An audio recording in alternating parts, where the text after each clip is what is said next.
Johansson unable to make the play. Getzlaf backhands on for Corey Perry. Perry from deep in Jackets territory. Bolesky. Bolesky, who's played on this line previously. Another penalty upcoming. And play whistle down. An elbowing call here will give Anaheim their 5th power play.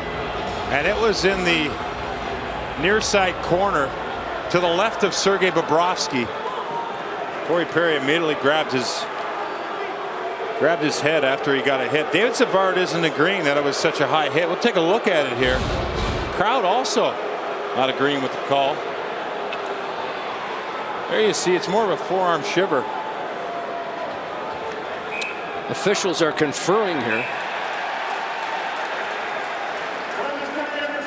2 minutes for roughing. Number 10 for Anaheim. 2 minutes for embellishment. How about that? They got it right. Look at the look on this guy's face. He cannot believe it.